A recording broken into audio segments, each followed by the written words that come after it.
De 1967 à 1994, non, 74. Je reprends.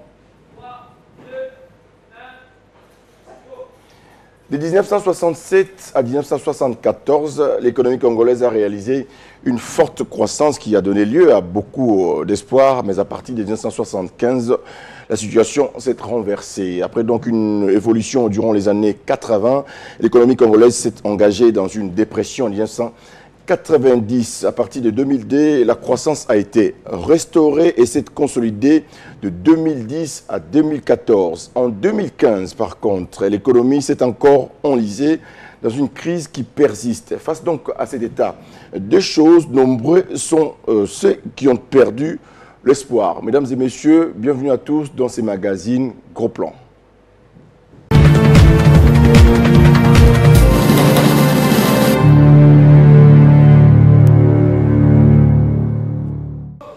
Et si certains sont devenus pessimistes, d'autres restent par contre optimistes. C'est le cas de notre invité d'aujourd'hui, en la personne d'Alexandre Chou, et il est enseignant de l'économie à l'UPC. Bienvenue. Merci. Vous allez bien? Très bien. Vous, par contre, vous soutenez que la jeunesse congolaise est une opportunité pour le développement de la République démocratique du Congo. Vous croyez à cela? Effectivement. Alors, première question d'entrée de jeu, comment pouvez-vous soutenir que la jeunesse est une opportunité pour le développement de notre pays alors que nombreux sont de jeunes qui n'ont pas étudié, qui n'étudient pas, qui ne travaillent même pas? Effectivement, il y a beaucoup de jeunes qui n'ont pas étudié et qui aimeraient étudier, mais l'opportunité ne s'offre pas à eux. Il y a des jeunes qui ont étudié, mais qui n'arrivent pas à mettre en valeur ce qu'ils ont eu à apprendre parce que le marché du travail est trop étroit. Mais ce n'est pas parce que cette situation sombre est présente aujourd'hui que l'on doit rester bras croisés et croire que l'on ne peut pas donner un coup de balai à ce tableau sombre et passer à quelque chose de positif. C'est possible de récupérer les choses. Ceux qui n'ont pas étudié ne sont pas tous appelés à être docteurs en économie, licenciés, mais on peut donner un minimum de formation à ces personnes pour arriver à calculer, à parler le français, puisque c'est notre langue officielle, et à mieux réfléchir et être utile à la société. Mais avec quels moyens vous allez y parvenir? On peut mettre en place des programmes spécifiques d'encadrement. En fait, dans un pays comme le nôtre, il y a beaucoup de priorités. On ne sait pas par où commencer, qu'est-ce qu'il faut prendre, qu'est-ce qu'il faut laisser. Vous allez vous y prendre comment? Il faut prendre en charge toutes les dimensions de la vie de l'homme. C'est possible, mais c'est question d'approche, tout simplement. Vous êtes un être humain, vous avez plusieurs besoins à satisfaire et vous avez un seul revenu. Comment vous faites pour arriver à répondre à vos différents besoins? C'est par des choix que vous avancez. Et il y a aussi une programmation dans le temps. Vous essayez un peu de voir ce qui est prioritaire, ce qui est subséquent, et vous voyez ensuite comment établir la séquence et vous faites un effort pour pouvoir tenir le coup. C'est ça, en fait, la réalité de la vie de l'homme. Eh bien, prenons ce modèle et amenons-le au niveau de la nation. Donc, il y a plusieurs problèmes, certes, mais on peut les résoudre. C'est question d'avoir une approche stratégique intégrée de gestion des problèmes et on va voir quand est-ce que... Selon vous, la jeunesse serait une véritable priorité aujourd'hui en RDC? C'est la plus grande opportunité et c'est avec cette jeunesse qu'on peut bâtir un grand pays. Il y a un économiste qui a dit que la richesse se trouve dans l'homme. Parce que c'est le travail qui crée toute chose. Même le capital qu'on utilise comme équipement, c'est le fait du travail de l'homme. Donc l'homme est au centre de toute chose. Mais comment est-ce qu'on arrive à mettre l'homme à contribution? C'est ça la grande question qui se pose. Alors parlons un peu du président Mobutu qui disait que la jeunesse, c'est les aïeux de demain. Mais après son règne pendant 32 ans, peut-on dire que la jeunesse a été préparée à servir utilement ces pays? Et après lui, les dirigeants congolais ont soutenu la même pensée. Mais où en sommes-nous aujourd'hui? Non, effectivement, la jeunesse, c'est l'espoir de demain parce que nous avançons dans le temps. Et puisqu'on avance dans le temps, c'est que ceux qui sont âgés prennent de l'âge et donc ont tendance à faire quoi? À quitter les affaires. Il faut donc assurer la relève. Mais fort malheureusement, avec l'organisation du système éducatif de notre pays, il y a eu beaucoup de soucis, ce qui fait que la relève n'a pas été assurée de manière correcte. Et aujourd'hui, il y a des sérieux problèmes qui se présentent parce qu'il y a des phénomènes que nous connaissons, qui sont cités ou décriés ici et là, mais il n'y a pas une politique de lutte très sévère contre ça. On parle comme les Koulouna, la délinquance juvénile, tout ça. Donc ce sont des phénomènes à éradiquer, qu'on n'arrive toujours pas à éradiquer. Et même au niveau de l'université, ce qu'on appelle les points sexuellement transmissibles. Vous êtes enseignant, vous enseignez quelque chose. Oui, il y a un problème là-bas. Il y a des enseignants qui sont complaisants. Il y a aussi des personnes qui ne méritent pas d'être enseignants à l'université, mais on leur accorde une charge horaire. Ce qui fait qu'on enseigne quoi? Et quand on est complaisant, on est léger, quel est le message qu'on fait passer? Parce qu'un enseignant, c'est un éducateur. Il y a la transmission du savoir, mais aussi le comportement. Il y a ces enseignants qui sont illustrés depuis des années dans la compromission. Et ils sont là, ils n'ont jamais été inquiétés. Ce sont des choses que nous devons décrier. Et les ministres qui sont à la tête de l'ESU et de l'EPSP sont appelés à prendre des mesures sérieuses pour qu'on puisse avancer. Alors vous êtes enseignant à l'UPC. Vous estimez à combien de finalistes vous envoyez sur les terrains? On ne peut pas arrêter de former les gens, mais il faudrait que l'on puisse examiner avec beaucoup de profondeur la question du marché de l'emploi, voir un peu comment est-ce qu'on peut desserrer les traintes. Si on peut créer plus d'emplois, tant mieux. Et les mesures qu'on doit prendre dans le cadre de l'assistement du climat des affaires, par exemple, c'est un élément important pour pouvoir aider les entreprises à s'installer dans ce pays et à embaucher la main-d'œuvre. Mais au-delà de là, il y a aussi la nécessité de développer ce qu'on appelle l'entrepreneuriat, l'esprit d'entreprise, pour que les gens puissent initier des projets. Et s'il y a un mécanisme d'accompagnement en termes d'incubateur, un mécanisme efficace, on peut justement ramener certaines idées d'investissement à des projets bancables. C'est un projet que je me rappelle bien, Matata avait commencé avec ce projet d'investissement incubateur, mais qui n'a pas fait long feu. Aujourd'hui, on n'en parle plus. Il y a quoi? Il y a une cassure entre la continuité de l'État ou encore avec le projet que Matata avait amené? Bon, effectivement, il y a un problème. Non, il y a un problème, c'est que lorsqu'il y a une forte instabilité institutionnelle, les politiques deviennent elles-mêmes aussi instables. Parce que quand vous avez un gouvernement et qu'un autre vient pour 4 ou 5 mois, un autre arrive après, vous voyez qu'il y a changement. C'est l'éternel recommencement. Oui, il y a des changements de chefs de gouvernement et changements des ministres. Et donc, ça fait que les politiques mises en œuvre n'arrivent pas à être assurées sur la durée. Ça, c'est déjà une chose. Et lorsque s'il y a un problème de vision au niveau des acteurs, ça dérange aussi. Parce que la qualité de ministre, la qualité de décideur, c'est quelque chose qu'il faut prendre avec beaucoup de sérieux. Parce que si quelqu'un n'a pas une vision et que vous confiez un secteur, mais qu'est-ce qu'il va donner au finish? Ne pensez-vous pas que la jeunesse congolaise a été abandonnée à ce triste sort? Parce qu'aujourd'hui, elle ne sait pas par où commencer. Y a-t-il encore à espérer dans le contexte actuel des choses avec la délinquance juvénile qui monte? Non, en fait, c'est vrai qu'il y a eu une sorte d'abandon, mais je suis de ceux qui pensent que ce qui est noir peut devenir blanc. Question de prendre la peinture et mettre... Comme pour dire qu'une bénédiction peut partir d'une malédiction. Une situation de confusion peut conduire à de la clarté. Donc, c'est pour dire qu'il y a lieu d'espérer, mais on n'espère pas dans le vide. Il faudrait que les gens puissent comprendre les vrais problèmes qu'il y a et se dire qu'on peut relever les défis et avançons. Avec l'intelligence, on peut toujours trouver une réponse à toute chose. Mais que pensez-vous de ces jeunes désœuvrés qu'on retrouve partout sur les grands artères de la RDC? Que pensez-vous? Est-ce qu'il n'y a pas moyen de les encadrer? On peut les employer. Orienter? On peut les employer utilement. Et là, peut-être, permettez un peu que je puisse vous donner une petite idée de ce que je pense. Allez-y.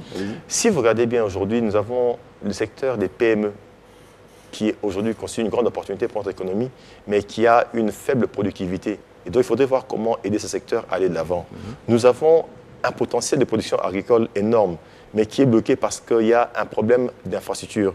Il y a des jeunes désœuvrés, mais qui sont forts et qui peuvent contribuer au développement. Même ceux qui sont délinquants, on peut les transformer et faire de des sujets utiles. Alors, si nous prenons un modèle, disons que nous voulons développer ce pays, il faut donc relier les différentes parties du pays. Donc, il faut avoir un programme de construction des infrastructures routières pour essayer un peu de relier tout le pays par voie routière. Alors, si on veut le faire, on va faire ça avec qui? Avec des jeunes, en utilisant bien sûr des technologies à haute intensité de main-d'œuvre. Alors, moi, mon idée, c'est la suivante, c'est qu'on peut commencer par identifier dans les grandes cités, Kinshasa, les grandes villes de la République, ces jeunes qui sont forts physiquement, mais qui ne travaillent pas, qui n'ont pas étudié ou qui n'étudient pas, bref, qui sont inactifs, on les identifie et on voit dans quelle mesure on peut justement les amener dans un coin, peut-être comme à Kinshasa, vers Maluku, pour les former, leur apprendre comment est-ce qu'on peut travailler dans la construction des grandes infrastructures ou des infrastructures qui demandent beaucoup d'intervention de l'homme. Et qu'est-ce qu'on fait donc? On les amène là-bas, on les loge dans un internat où on leur apprend comment faire ce travail. Mais d'abord, là où on va les loger, il faut avoir des lits pour les accueillir de manière correcte. Mais on achète des lits où? Chez nos frères congolais qui sont menuisiers, à Delvaux, il y en a beaucoup, on achète chez eux. Si par exemple, chez chacun on achète pour 5 millions, qu'est-ce qu'on fait? On lui paye 3 millions de francs et les 2 millions restants, on ne lui donne pas ça, mais on lui donne plutôt l'équipement, un équipement moderne ou meilleur que ceux qu'ils utilisent actuellement. et on met sur pied un programme d'incubateur pour leur apprendre à améliorer la qualité de leur service ou leur production avec ça. Donc, vous voyez un peu, c'est déjà une façon pour aider l'artisanat à améliorer sa productivité et ses standards de production. Ce qui fait que c'est une ouverture sur le marché qui se fait. Et ces jeunes-là qu'on amène là-bas, on va les former. Certains, aujourd'hui, laissez-moi vous dire, nous sommes Congolais, nous vivons à Kinshasa, il y a de ces gens qui dorment à même le sol. Et d'autres qui ne mangent même pas le matin, peut-être une fois la journée. Mais on les amène là-bas. On donne des lits qu'on achète à des veaux, des mousses, on les met dans de bonnes conditions. Déjà, par le fait de dormir dans des conditions meilleures, il y aura déjà une amélioration sur le plan de la santé. Deuxièmement, le matin, on ne demande pas beaucoup. Un pain avec margarine, une tasse de thé avec du lait. Ça fait aussi du bien. Et voilà un peu donc, après ça, ils vont à la formation. Formation, ils rentrent à midi, un pasteur vient prier avec eux.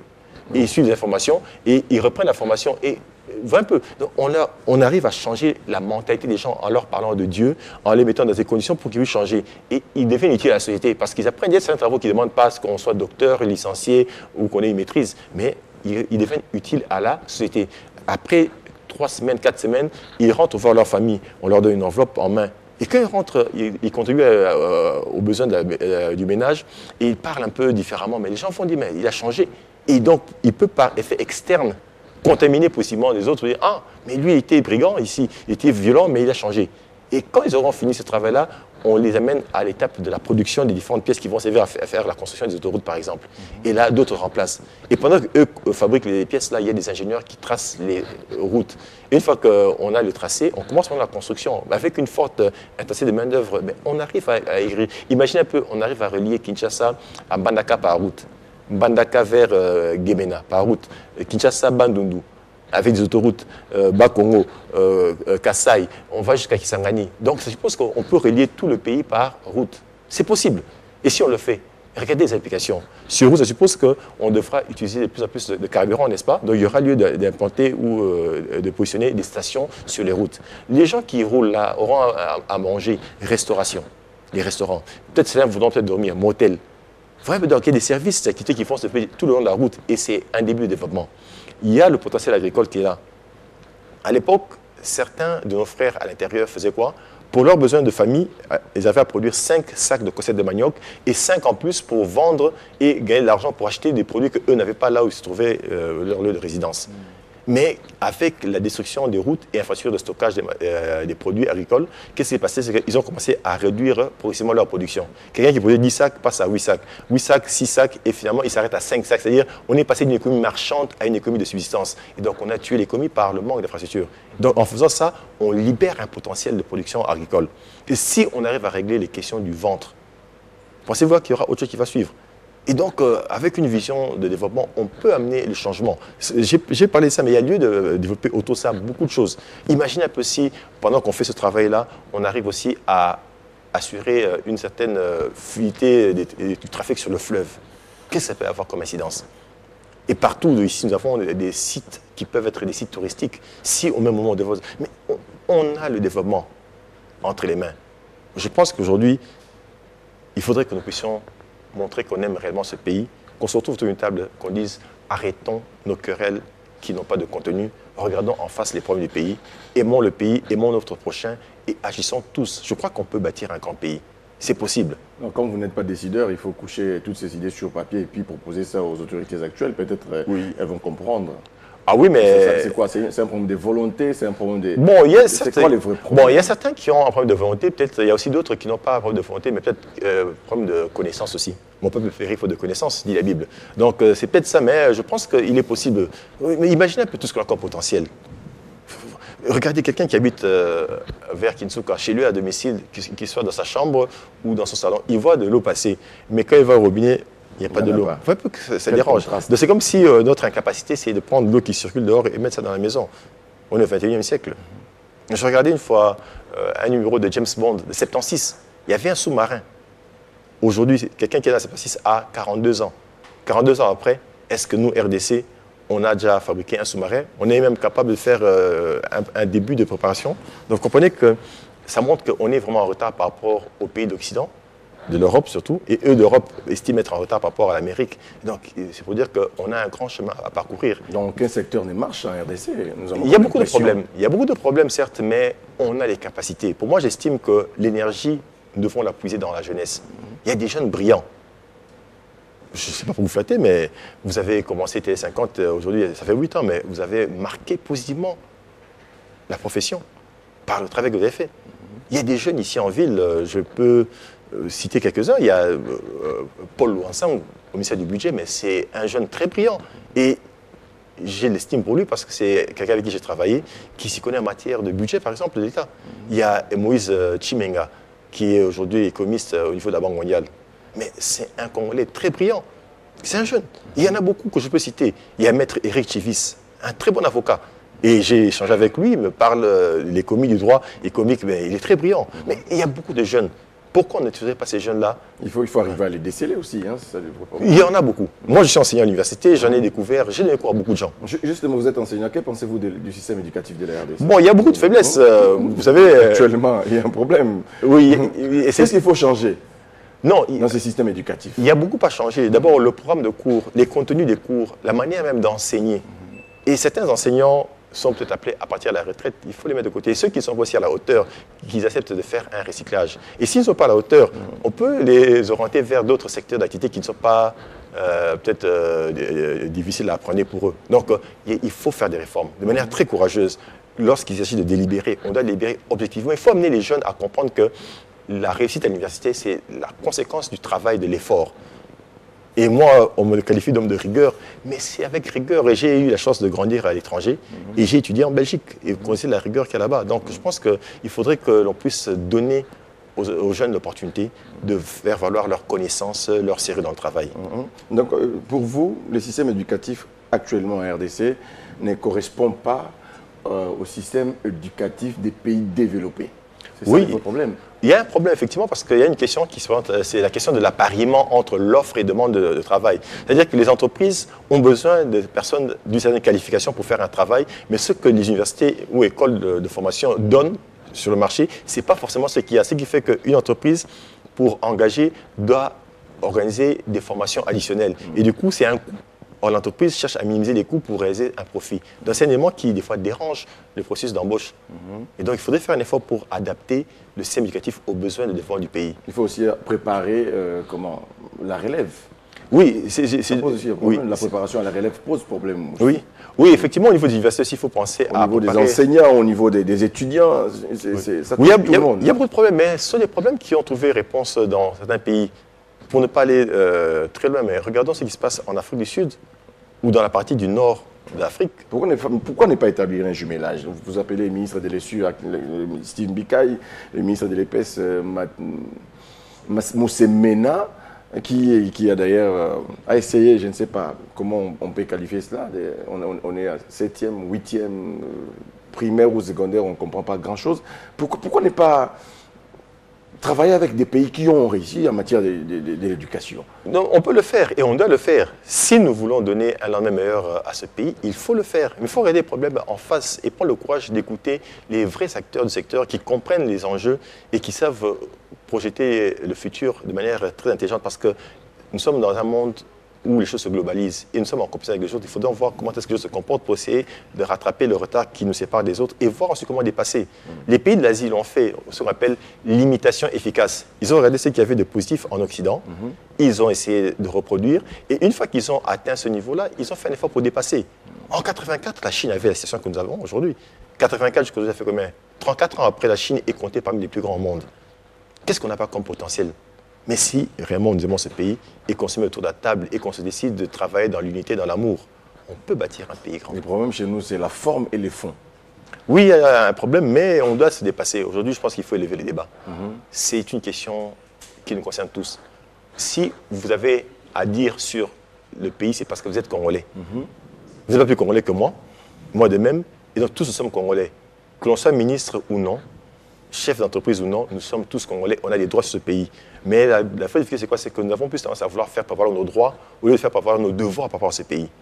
On devient chef d'entreprise, oui. On doit travailler pour que l'entreprise devienne efficace. Mais on va plus regarder les avantages dus à mon rang de non, travaillons pour justifier ces avantages-là. Alors, lors de votre dernier passage à cette émission, vous avez dit que le développement était un progrès intégral de l'homme dans toutes les dimensions de son être. Pouvez-vous vous expliquer encore davantage pour qu'on comprenne c'était quoi votre message? Vous voulez dire quoi? En fait, la vie humaine a plusieurs dimensions. Et si on veut donc faire le développement, il faut qu'on puisse répondre aux exigences associées à chacune de ces dimensions de la vie pour permettre à l'homme de s'épanouir totalement. Sur le plan économique, par exemple, il faudrait que les gens puissent connaître la prospérité, mais la prospérité suppose plus de revenus. Or, en économie, la loi la plus importante est que rien n'y est obtenu pour rien. Donc, il faut que l'homme puisse travailler pour produire. Mais travailler, ça suppose tout un processus de formation d'abord, et ensuite on va sur le marché du travail, on fait ses preuves et on gravit l'échelon pour gagner plus. Au niveau politique, il faudrait que le Congolais ait la latitude de s'exprimer librement sur le devenir de son pays. Donc, des avancées sur le plan démocratique sont aussi importantes dans le processus de développement. Sur le plan de la justice, oui, là où vivent les hommes, il ne manque pas des conflits. Mais si on a un système judiciaire efficace qui sait rendre justice et défendre la cause des uns et des autres, mais on avance. Et notez que la justice élève une nation. Là encore, un point important que je vais soulever, c'est que qui ne sait pas, rapidement, oui, qui ne sait pas qu'en RDC, la loi dit que quand M. X décède, ce qu'il laisse comme héritage, ça va à ses enfants et à sa femme légitime. Mais qu'est-ce qui se fait dans la pratique? C'est que quand X décède, c'est la famille qui vient récupérer. Ce qui fait qu'on n'arrive pas à accumuler le capital. Dans les pays développés, ce sont des grandes familles qui font les économies développées. Monsieur X a bâti 10 millions, il décède, son enfant reprend, il passe de 10 millions à 100 millions. 100 millions, l'autre, l'arrière-petit-fils arrive, il passe à 1 milliard. Et voilà qu'on accumule le capital. Mais là, qu'est-ce qui se passe? C'est que l'absence de justice fait qu'on n'arrive pas à accumuler le capital. Et donc, dans d'autres domaines aussi de l'environnement, il y a lieu de faire des choses pour améliorer la qualité de la vie de l'homme en matière de planification démographique, il y a lieu de faire. Donc bref, le développement suppose beaucoup de choses, mais ces choses sont interpénétrées les unes avec les autres. Donc on peut faire quelque chose, mais c'est question d'avoir une vision. Donc pour moi, je pense qu'il faudrait aujourd'hui, en RDC, avoir un État développeur. En fait, ce sont des très bonnes idées, mais comment les mettre en pratique? Il faut justement... Et surtout quand s'il règne la confusion politico-institutionnelle. S'il y a cette confusion, oui, il faut qu'il y ait un leadership fort. Comment mettre les jeunes en contribution? Comment les envoyer aux élections? Non, mais aujourd'hui, je pense que non, il faut qu'il y ait un leadership fort et il faudrait qu'il y ait la bonne gouvernance pour assurer l'efficacité de l'action publique. Et je suis de ceux qui pensent que pendant les prochaines échéances électorales, les jeunes doivent intervenir de manière très massive pour voter, mais voter utilement, mais aussi comme candidat pour qu'ils puissent apporter un nouveau souffle. Laissons un peu aux jeunes qui ont l'opportunité de rêver, de pouvoir rêver pour l'avenir du pays. Et laissons les vieux qui ont aujourd'hui 70 ans, 90 ans se reposer parce qu'ils n'ont plus de rêve. Ils ont fait leur temps. Alors, votre dernier message pour conclure. Bon, je pense... Conclure, hein? Oui, je suis... Quelques secondes seulement conclure. Okay, je pense que nous, les jeunes, nous pouvons bâtir le Congo de demain. Ce que j'appellerais même aujourd'hui la nouvelle République démocratique du Congo. Mais pour cela, nous devons prendre conscience que nous avons des droits sur ce pays. Mais avant de faire prévaloir nos droits, il faut commencer par exercer avec beaucoup de sérénité et de respecter les devoirs qui sont les nôtres. La jeunesse, une opportunité pour le développement de la République démocratique du Congo. Nous avons eu l'insigne honneur de recevoir sur ce plateau Alexandre Choué. Il est économiste, mais aussi enseignant à l'UPC. Merci d'avoir répondu à toutes nos questions. C'est un plaisir. Merci aussi à vous de nous avoir suivis. Les prochains rendez-vous, c'est toujours sur Télé 50, surtout avec les mêmes plaisirs. À très bientôt.